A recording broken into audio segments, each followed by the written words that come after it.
everyone. So I'm back again at the Health Plus Care show. And of course, anyone who listened to our last podcast will know that we are here in London at the Excel Centre. And of course, we've got, I think they've got about 7,000 registrations for the show this year, and a host of fantastic speakers who know about the sector from health world and from the care world. I am a big fan of this conference. It's one that I've come to over the years pre-COVID, just because it honestly does see health and care as a whole, rather than having a health conference on one day and a conference about care on another day. It does make sure that we are in the same place. We can mingle. I can go and look at a talk about CCGs or ICSs, and equally somebody from the health side can come to the residential care show and learn about recruitment issues and whatnot. So I'm really delighted to have one of the organisers with us today, and Liam has helped get me onto the stage tomorrow. I'll be talking, and some other fantastic speakers. So if you have any questions, then do put them in the chat if you're watching us live. Of course, we'll have all the links to the Health Plus Care show that you can look at speakers and find out more information in the description later on. But for now, I'm just going to ask Liam some questions and have a little bit of a chat. So welcome. And first question probably would be, what are you most pleased about this Health Plus Care show? I think overall, and I think you've already touched on it, is around the fact that it has been 3 years since our last show, obviously due to the pandemic. And I think what I've heard from everyone, a lot of the speakers across all of the event, is that it's so good to be back in person, and we're providing that experience. There's been a lot of talk in the last 3 years about people learning remotely and things like that, which works for some people and it works for some of the time. But a number of people have said there's no substitute for being able to meet people and learn in person. There's less distractions in a way. You're there to concentrate. You can't be distracted as much by emails and calls and home life and things like that. So I think that for me, that's what I'm proud of, that we've been able to get this back up and running and be able to provide a real platform for thousands of people to attend and get really valuable CPD credits. Are you quite surprised with how much uptake there has been? Because obviously during the pandemic, that must have been a scary time where everything was shut down. You know, would anyone ever go to a conference ever again? How do you feel about the turnout for today? I'm really pleased about the turnout. And yeah, you're absolutely right that there were some very scary moments, especially in 2020, when everyone was finally understanding what Zoom and Teams were and how, you know, the perfect work-life balance, and we might never leave the house again and things like that. But I think, you know, as I said, I think overall people are just really happy to see people in person. And I think it's really cathartic as well, because for anyone in health or social care, the last few years have been, you know, I mean, it's always tough, but it's been particularly tough and difficult. And sometimes it's nice to just be able to see people in person, have a coffee, have a drink or whatever, and be able to, you know, exchange some of the war stories really about what's happened. And I think it's making people feel a bit better because they know they're not alone. And it's more organic, the type of conversations you can have as well. Whereas I think sometimes virtually it can be quite stilted. Absolutely. I mean, I've been doing these live streams virtually for a long time, even though when we started right at the beginning, I was doing it sort of face to face. And it does feel so different just to be in a room with somebody. It feels much more natural, a lot more comfortable. I'm able to speak to people on the stands, learn things that I wouldn't have really done if it was kind of like a structured online session. So we're very lucky to be here. How much, if people wanted to come next year and they were thinking, you know, how much it's going to cost me, how much does it cost to come to the Health and Care show? So it is completely free to attend. So obviously, depending on where you come in the country, it's just your travel and if you need accommodation. But yeah, we're one of the few events I think that is completely free, and we are fully CPD certified. So I think it's a really good educational option for a lot of people. That's amazing. I actually didn't know the CPD side of it. So that's really helpful. And I just think it's fantastic that you're free, because there are a lot of conferences out there. They are good as well, but they do want you to pay a lot of money plus get there. So this is really good. I think this is a really good one because it is free, and you recognize that. And I do see when I walk around the people who are attending, I don't see them attending those type of paid for, more corporate conferences. So I think this is really helpful to be more accessible, basically. Yeah, I think we have a wide range attendees. And like you said, I think it is really, I mean, it's always been important because, you know, probably since 2010 onwards, you know, training and education have really been clobbered in terms of budgets in a lot of organizations, but it's become even more acute, I think, because of the pandemic. So being able to offer those valuable opportunities, you know, we're really, you know, proud of what we do in that regard. Amazing. And it's not just, well, actually, before we go on to the other stuff that you do, I know you've not had a chance to look at any of the talks because you've been busy making sure everything's fun. Have you? Yeah, only a couple, yeah. Anything that's come up that you've thought was quite interesting, or what are you, or anyone who's speaking that you're really pleased is able to come today? I think there was one really interesting session that was maybe slightly depressing as well, but it was around, it was Anita Charlesworth. She was on our keynote stage, and she's the head of policy at the Health Foundation. And she just had some really stark figures, I think, around what's happening in the NHS. But she was also, and this is the important bit around the shows, how they unite, around social care, and that if the pay issue in social care isn't resolved, especially we're now in the middle of a cost of living crisis, that has massive implications for the NHS as well. So I think she was kind of making the point that it doesn't matter what money gets put into the NHS or what what efficiencies are found or cost cutting or changes in structures. If social care doesn't have the required levels of funding, it's always going to cause problems across the whole system. And I think that's common sense, and I think it's what a lot of people within social care have felt for a long time. But I think now it's very clearly and very stark, the types of figures in terms of vacancies. And I think there's a number of sessions that we're going to hear in some of the social care theatres around how pay is the vital issue, and there has to be some sort of acknowledgement on that and change around that. Absolutely. And I think even though we've all felt that for many decades, I think that you come to a conference like this and you have people, like you say, from think tanks, and everyone's saying the same thing. And I think the more that people like that say it, and the more that people across the board, politicians, health, hear that same message, you're just honing it down again and again and again. Yeah, I think part of it as well is that with integrated care systems, one of the benefits, I guess, is that many of them are the chief executives are hospital chief executives by background. And I think previously a lot of their concerns were about what went on within the walls of the hospital, whereas now it's literally their job to look a bit wider. And I think anybody in that position can very quickly identify some of the problems and some of the disincentives that exist in terms financially within the NHS and wider.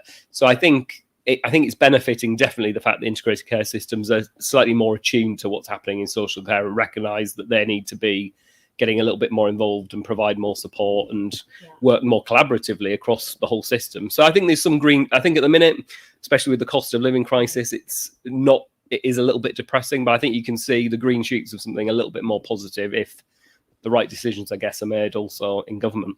Absolutely. And it's not just this show that you organise. You've got, I'm actually quite impressed. Are you basically health and care led into focus in terms of the shows that you do?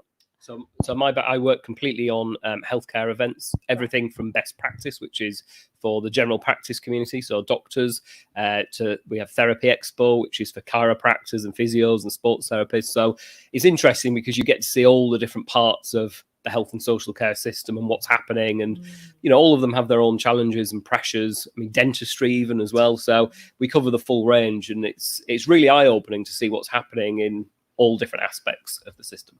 That's amazing. And so this is a major one for you, probably the biggest one, is it? Yeah, definitely. And then what do you have coming up for the rest of the year? Oh, wow. So, Best Practice is coming up in October. That's the 12th and 13th. Yeah. We have Acute and General Medicine and Anaesthesia and Critical Care, which is the 15th and 16th of November. And remembered. Well, I hope I'm getting this right. And then the 23rd and 24th of November, we've got Therapy Expo as well. So we've got quite. I mean, these even and then you can breathe and have Christmas and sleep. That's the idea. Yeah, that'd be nice. Yeah, no, that's really impressive. And I just think it is amazing that you have this conference going on, and it's just so good at attracting people from both sides of the spectrum of health and social care. Is there anything that you would like to do with the conferences that you're not doing at the moment, or that you might plan to do in a couple of years? I think, that is a really good question. I think the key to the job that I do is really never standing still. You've got to keep innovating. You've got to keep changing. I think this is my first year working across the whole of Health Plus Care, because obviously we haven't been able to run for 3 years. And I think this is very much a year about bringing people back together. It's about looking at what we can learn from the pandemic, and what's been good, what hasn't been good. There's lots of things around technology and remote access to appointments and things. But I think the challenge for us really was making sure it could happen. So I think next year it's all about making it bigger and better. And I think now that the world is starting to get back to normal, it's just trying to get as much feedback as possible and talk to people as much as possible, what they like, what they don't like, who they'd like to hear from, what sessions would be useful, what types of session formats as well. So it's all about now for us. I'm really pleased with how it's gone this year, but it's about taking it to the next level again. Yeah, and it's difficult because I can't properly represent what it's like in this conference, but there are so many different talks are happening at any one time. They have a huge area here, and they've cornered it off, and some open spaces, people have headsets so they can listen to people in a crowded area. You are encouraged to sort of kind of log in, log out. You've got a little lanyard, and so you can, I think, get slides from anything that you watch, because they've recorded it and it will be emailed to you later. There's it took me about 5 minutes to figure out what to eat, because there's loads of food. Anyone who's been to the Excel Centre, I did think, should I go for pizza or should I go for salad? I went for salad, and I actually really enjoyed it. But I did for 2 minutes. I queued in the pizza queue, and I thought, no, I'm going to be healthy. But there is a lot here, so I definitely would recommend, if anybody wants to go to one conference in a year, they should try and check this out. See if you can get some type of funding to cover your travel, and just come along and have a look, because it is a good space. It's a safe space, and it's very accessible, and I think you would really enjoy it. So that's my unsponsored plug for this conference. Thank you very much. But yeah, thank you so much. I did draw you up last minute to come and talk to me, but that's been helpful. Yeah, thank you so much. So we'll say thank you to Liam. I'll let you go, and I'll ask my team to put a holding slide on. I'm gonna go and grab someone else to talk to, and I'll be back here hopefully within 2 minutes. If you're watching this back, then remember you can just forward the video. Obviously, if you're live, go and make yourself a cup of tea, get some water, and I'll see you back here in a second. So see you shortly.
everybody.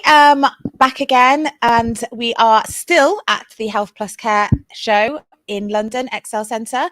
And I have, true to my word, gone down to the conference floor and managed to grab another person to come and speak to us.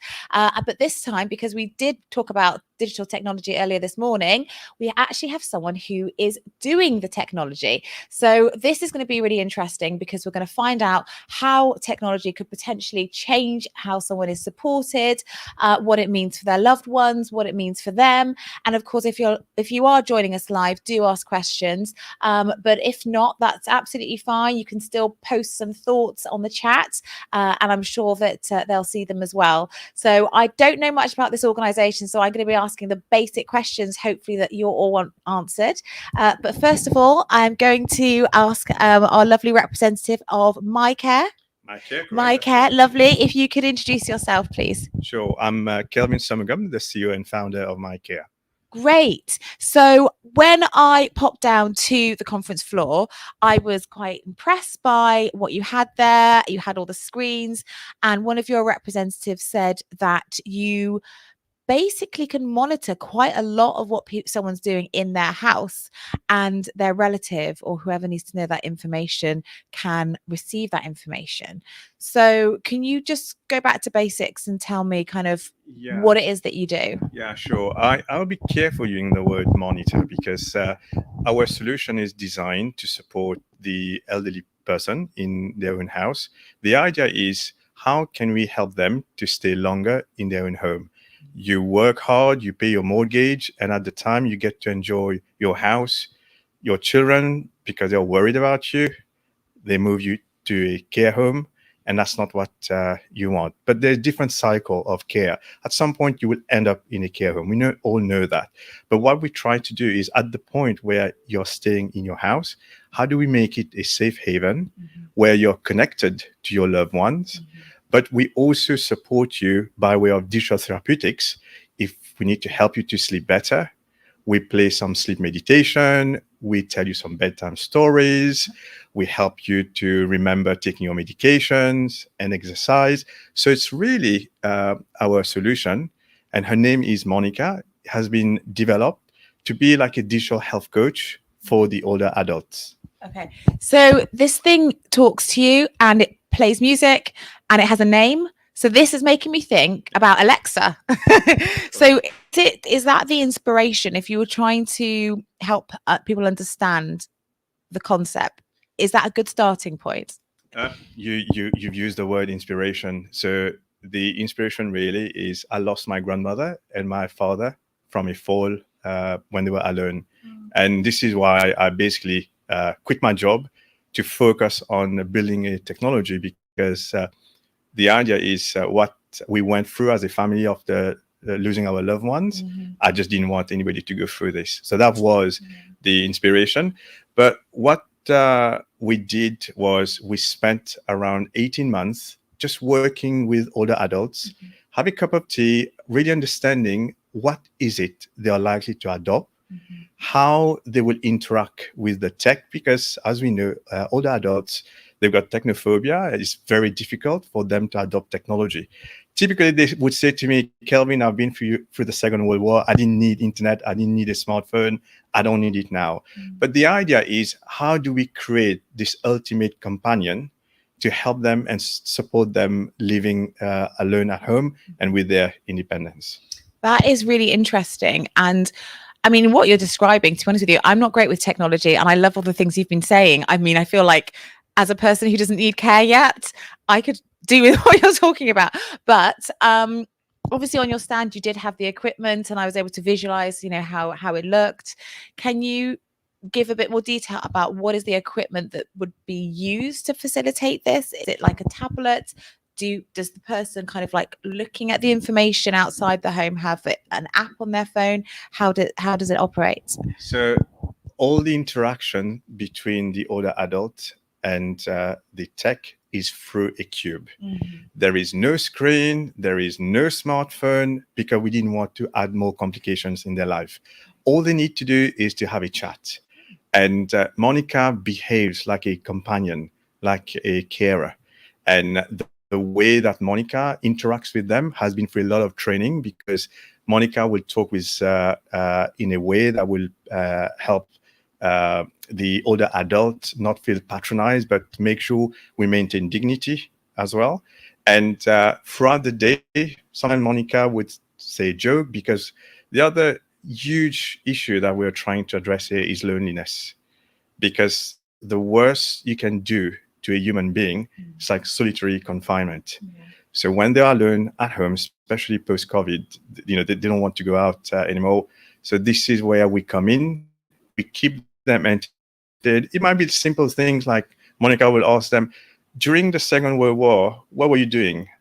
And get them to talk, get them to have that conversation. Because when their mind is focusing on having that conversation, when they forget about they are lonely and so on and so forth. So the cube does all the interaction, but the cube also controls blood pressure monitor, pulse oximeter, thermometer. And if we feel there's something that's not quite right, and we use AI to do this, then the cube will ask the older adult to put the blood pressure monitor on. I'm going to take your measurement. All they need to do is to just put the strap on, and the cube, Monica, will control the blood pressure monitor, take the measurement, and then that measurement gets shared with their community nurse, with their children, with their neighbors, if sometimes the neighbor is the carer as well. This way, you know when there's something not quite right. That's really interesting. And how does Monica know that there might be a problem? So we use AI to learn the pattern of behavior. Okay.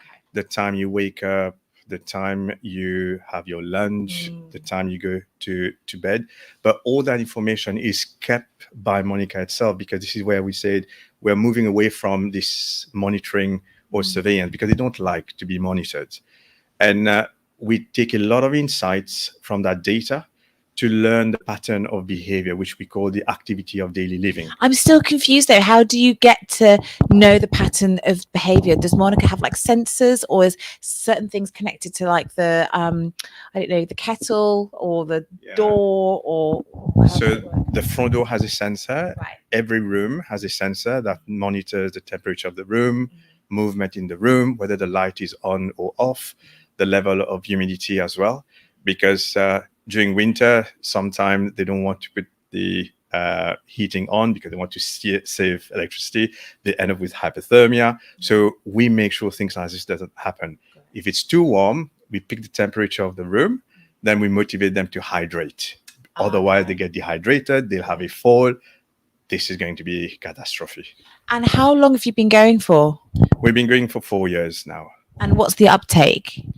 We've had a lot of traction purely in the dom care environment. And we also are working with insurance companies and some housing associations and some care homes as well. Yeah, I like the idea of the kind of discreet monitoring as well. Even though we're not using the word monitoring, not so keen on it, it is discreet, so it doesn't really get too much. Passive. Passive, okay, great. It's not getting away in the way of people's lives. It's just happening in the background. I mean, we have it all the time with our phones and everything else in life anyway. So it makes sense that you're using it for someone's health and well-being. And to be honest with you, baby boomers are turning 76. I mean, today, if you want to eat Italian, you go into Google and you say, take me to the nearest restaurant. Google says, I can, but I need to have access to your phone to know exactly where you are. And you say yes, because I think we've moved on from this concept of Big Brother watching me. Yeah.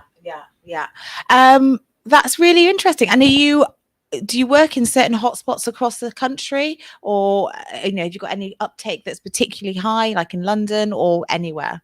So the company was born in Kent. So we started in Kent working with Age UK Medway. And then we had a lot of traction in Somerset, in the Southwest. But we were also the company that were selected to be the technology partner for the first dementia village in the country down in Dover, called the Harmonia Village. And the reason why they selected us is because while being a technology company, our focus is not on the tech. Our focus is on the health outcome and putting the person at the center of what we do, and we understand care because a lot of us have care background. I think that makes it the difference. And if anyone was watching the first session that I did, I was speaking to Daniel Casson from Digital Social Care, and I was posing the question to him. You know, he's obviously extremely passionate about digital, and I'm a little bit skeptical. I always think that there is a big brother trying to take all our information everywhere, and what are we getting from it? So that's why I really wanted to reach out to someone who's doing it, so I could get those tangible stories and information. And I definitely felt, as you were talking, I could think of, you know, older people in my family who that might be useful for, and it just help everybody. So when people do talk about digital, if it's things like that, then it does make a lot more sense. Yeah, and I think it's also like a compromise, because when we engage with the older adults, they don't think they need help. I mean, most of the time they say, it's my son who needs help. He's so stressed with his work. He's got 4 children. Yeah. Go and help him instead. But it's that moment where you've had that fall, you're on the cold floor, you can't reach to the phone, and you don't even know whether help will ever arrive. This is when you start to think, if I would have had a product from my care, I know that within like 5-10 minutes or 15 minutes, help will be on the way. And when we speak to them and we're able to change the mindset, and we know that we are supporting them to live longer in their own home, their place of heritage, this is where they want to be. This is when the conversation changes. You know, they stop thinking about being monitored, but they see this as a solution. That's the way that I can stay in my own house, enjoy the things I've built, all the souvenirs, all the pictures I've surrounded from, you know, for grandchildren, everything else. This is when, for us, they are prepared to make the effort to adopt the tech. We've tried in the past where, you know, you walk in and they say, no, it's not for me. I don't need something like this. I'm fine. And we said to them, can you just try it for a week and help us? Because we're a tech company, we really need to understand how you interact. So you're helping us. We're not helping you, you're helping us. And they tried for a week. And after a week, we go to take the cube and Monica away. And they go, no, I made a new friend. I'd like to keep Monica. Oh, wow. But it's the mindset. Yeah, I think that is incredible. And I never really thought about it in that way, because you've kind of twisted it round. You've said, and it is all about how you discuss it with people. You'll say, no, we don't want to try and do you something, you help us. And that is almost empowering for them. So yeah, it's a different way of describing it. Thank you so much for coming to speak with us. I know I did pull you over here very last minute, but I've really enjoyed listening and hearing more about your organization. So I'll let you go back to your stall and maybe see you as I walk around later. Thank you so much. And if you have a grandparent, think about my care. We will do. We'll make sure we'll put your details in the description of the video. Don't worry. Thank you so much. Take care. So yeah, I hope everyone really enjoyed that video. And I did learn a lot from it. If you want us to maybe reach out to somebody else on the conference floor today, then do get in touch on Twitter or put it in the comments just now. I think we're going to leave it here for this session because we're almost at the hour. I won't have time to pull anyone up here before 2 when we need to give the room back. So we're going to be back here just after 3. And I've got Isaac, who many of you will know from the book he wrote about becoming an outstanding care home a few years ago. He's been speaking to people at the conference, and he has agreed to come and speak to us later on this afternoon. So get ready with your questions for Isaac, and hopefully we'll see you back here. And just tune into our YouTube, like, subscribe, press on the bell on YouTube, like us on Facebook, make sure you follow us on Twitter, and you'll get notifications when we go live. So thanks everyone for watching, and we'll be back soon.